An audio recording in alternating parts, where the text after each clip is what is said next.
Happy Halloween, y'all. This is Danny Cohen, and I am feeling my hat says somewhat jolly on it to start this holiday season. I think that's pretty appropriate for the post game for today. So the Stars lose. They lose in a way that they get a point, taking it to OT. So that's good. I do feel like this was a winnable game for the Stars. It was not a perfect game. I don't know if we deserved to win the game, but I do think that if this had been played a little bit differently, we could have come out with a win.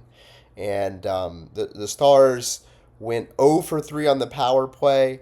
Tampa Bay went 1 for 4. And I think that this is probably, if I had to pick one spot where this game could have been won, it could have been won on the power play. And we'll get into that a little bit more in depth, but really, I think it comes down to putting Harley on PP1. Heiskanen is out there, and he was moving the puck pretty well, and the whole team was moving the puck pretty well. But time and time again, when you have Harley out there, he gets that puck on the net. He's more dangerous. His shot is better. At least offensively, he is the guy. We're paying him now $10.5 million to be that guy. I put this on Gulletson. Put him on the power play one. Let him do his thing. Anyway, this was the thousandth game for Sagan. I thought that overall, Ottinger had a pretty good game here when you're only giving up 2 goals. Hard to knock him too much. I guess my question is, could he have stopped that last one? He got almost over there with the pad. Do you think that there's goalies in the league that could have stopped that one? Just food for thought. I think Ottinger is probably top. He's for sure top 7 to 10 in the league. He's not an elite goalie at this point, but he's up there with the very good goalies of the league. And my question is, does one of those elite goalies get over there with the pad to the post just a split second quicker?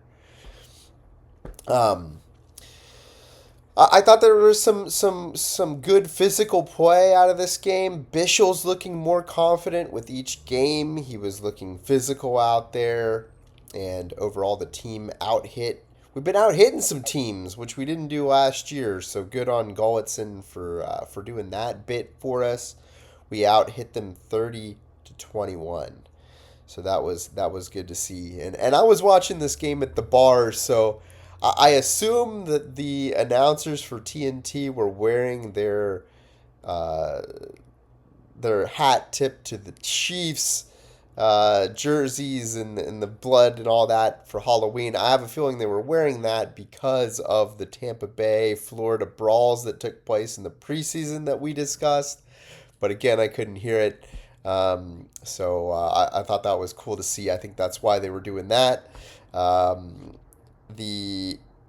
Let's go through the game as it played out. The first period was fairly even play, maybe a slight edge to Tampa Bay. Tampa Bay is apparently the second postiest team in the league, and they were hitting more posts in the first. We leave the first 0-0. So the Stars are in good position when you come out of the first period on the road with an even score like that. The Stars ended up coming back in the second period, killing a power play. We're about halfway through the period, and now the shots are 2x Tampa versus Dallas. And I think some of this is just missing some key personnel. This is... We'll see how it plays out when we get healthier, because we have had this problem in the past. But the shots have been less lopsided, even with injuries so far. So I think Gulletson is helping with that to a good degree here. But we're struggling through it. We're 2x shots down. I think if we had some of our high end guys that are out with concussions right now. That maybe this would be a little bit different. Maybe having Lundqvist back there would help a little bit as well. But we don't, so we are soldiering through. Then then Petrovic gets turned the wrong way on defense and takes a no look tripping call where he just kind of throws his stick behind him blindly. And second power for play for Tampa Bay of the period. And they end up getting a goal. So here Blackwell fails to clear the puck. And on the PK, Miro failed to block the cross crease pass and ended up deflecting it in the net. He tried to get it out, and upon review, he had stuck his stick out there, and it was already barely across the line before Miro swatted it out. And maybe it wasn't, but they called it that it was. It was that close. So going back to the penalty that caused this, Petrovic being turned around the wrong way and throwing the stick backwards, taking that penalty in the D zone. I think this is. I struggle with Petrovic. I think he plays better in the playoffs for us, but I see why he's given kind of limited minutes. He is a little bit limited in some of his abilities. I'd like to see more out of him, but we may just be running on fumes, and we got players in there that we don't necessarily want to be in there. And this is why we probably, we obviously still could use one more depth right hand defenseman, or even better, a one that we can plug in on the top pairing or two, and get Miro moved over to his natural side. But we are working with what we got here. After two periods, the Stars are down 2x on the shots. So struggling through it. We get to the third period. Tampa Bay hits another bar. And then a little later, Dallas gets the goal 2 minutes into the third, which is great. You want to get those early in the period. Late in the period is when these goals mean the most and seem to carry the most momentum shifting factor to them. So Ernie deflects a point shot from Wendell. It goes in. Good on Ernie. It's his first goal as a Dallas Star. Then I always like to see who's on the ice in certain situations, and Ritzkovian on the PK in the third period is good to see. We still got a pretty solid contingent of penalty killers out there with the Foxes and the Blackwells of the world and the Sam Steels. So, I think that's a big vote of confidence that Golitzin and Nazardine have in Ritzkovian, to be putting him out there on the penalty kill as a rookie in the third period. So good on him. That means something. They must be seeing some good things out of him. So we get a 5-on-3 power play later in the period. This is where we had the opportunity, and it just drives me nuts. Miro's out there. Should have been Harley all day.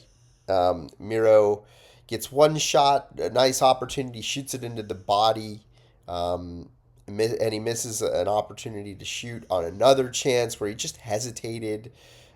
He hesitates that 1/2 second too long, and then he's like, "Oh, maybe I should pass it," or he shoots it too late.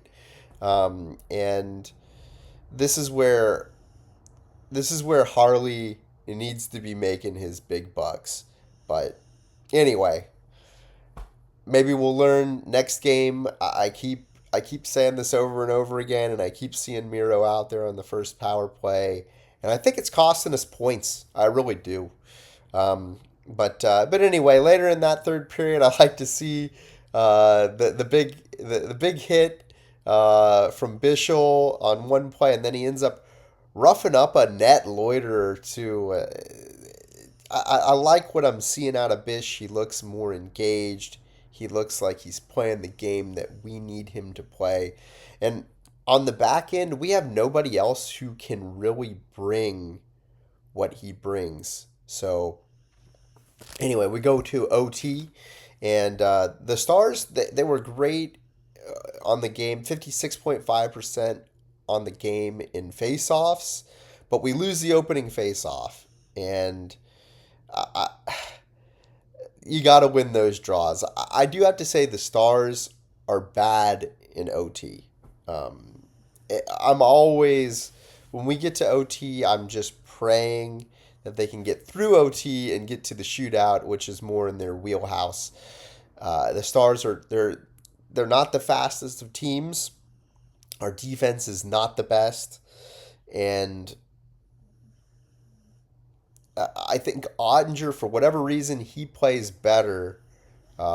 He definitely plays better in the shootout versus the 2-on-1s.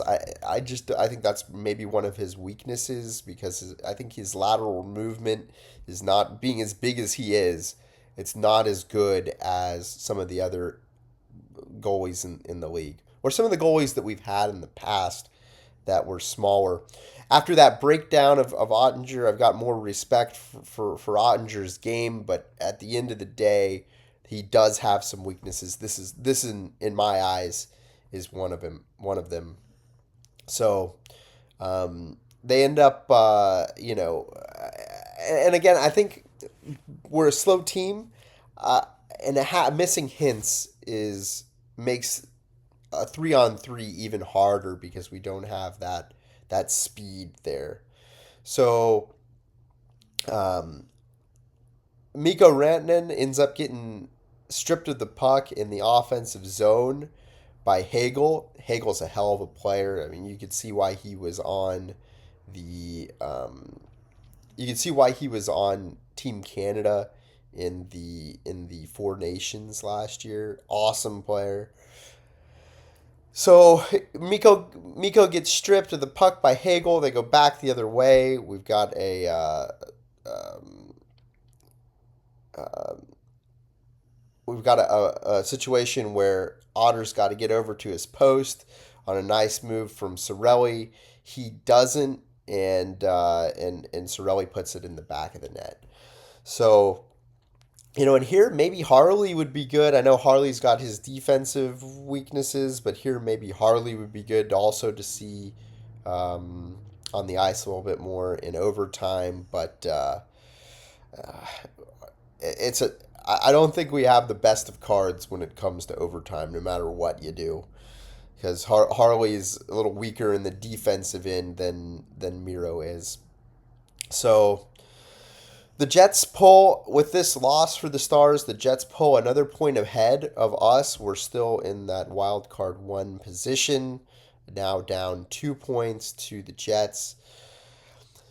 The good news is this Duchesne and Oscar Beck are on the trip. They might play in Florida against the Panthers here. Hintz not on the trip, so that's not a good sign from him. Hopefully he's on the mend. We'll have to see how that goes. On another note, I love some Bork, and I've seen some good things out of him, but I really think that he should be making more of this opportunity than he has with the players that we have out. When you've got half of the top six that are out, Bork should be. Man, I'd love to see him scoring some goals. He's been making some good passes. I think he's got a little bit of bad luck in terms of those passes getting finished. But I'd really like to see some more out of him. I think that would go a long way to, well, for the team as well as for his future here, getting those big minutes down the road.